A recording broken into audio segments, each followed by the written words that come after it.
Pakistan are in dire straits. They face themselves for a knockout clash tomorrow against New Zealand in the 30-20 in Auckland. Well, the only positive I see from this tournament so far, for Pakistan's point of view, has been how Salman Ali Agha has played. He's been a bit more proactive. He's looked to score runs on very occasions, and he's been shown the way to go about. They want to play a positive brand of cricket. Unfortunately, the top order is not clicking. In New Zealand, especially, you can't just go out and hit from ball number one. You got to give yourself probably something around 5, 6 to 7 balls at least before you start hitting. But it's all a rush of blood, and it's been too quick, too fast, I think, for Pakistan cricket to go into the youngsters. They have dropped Rizwan, they have dropped Babar for this series, and they're lagging at 2-0 down heading into Auckland. Now you come to Auckland in a pitch where you have probably a bit more pace. You'll have a bounce and carry as it is New Zealand. You'll expect that to happen.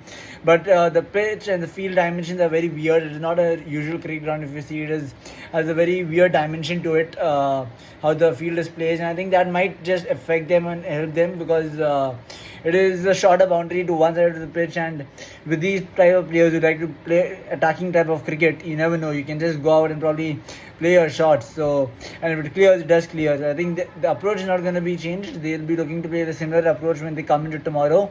The only advantage I see in this game is that you play under lights. It's 11:45. I think IST start in 7:30. If I'm not wrong, New Zealand start as well in the evening. So you have the evening factor in. You have the chill breeze coming in. You have under lights where Shaheen, Harris Shroff, for that matter, you can get the ball to swing in or swing out. So, and we saw Harris Shroff has been pretty good. He did consider a few runs coming into the second game after he was rested or dropped for the first game. I'm not really sure on that front, but he was a bit expensive on the second T20 towards the end, but he bowled really well. He troubled the batters with the amount of pace he generated.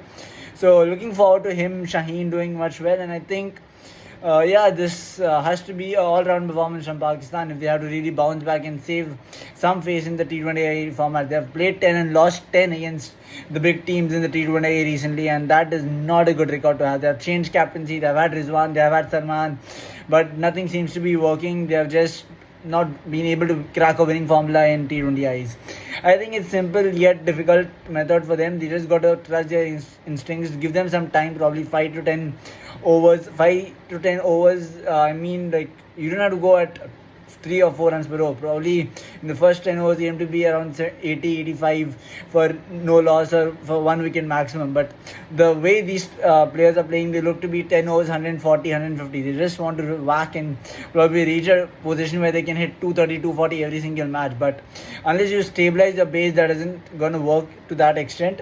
So I think that's where one area where they could improve. And seeing about New Zealand, I don't think there's any much. Temps effort, Finn Allen, you have Michael Bracewell, who's the captain, Daryl Mitchell is in the ranks, you have Jimmy Neesham, who's of course a class cricketer, as you all know. Then you have the fast bowlers, Ben Sears, Jacob Duffy, who did exceptionally well. Kyle Jemison, who's the leader of the pack, will be back tomorrow, I'm sure, to play in Auckland after being rested out for the second T20I. So they look a well-oiled machine. Though it might be their second string, it looks like they're playing their main team because of how good the players are. I don't see them doing anything different heading into Auckland tomorrow, and I think if they just get their game together, this is how they've done the first 2 games, it'll be a cake in the park for them.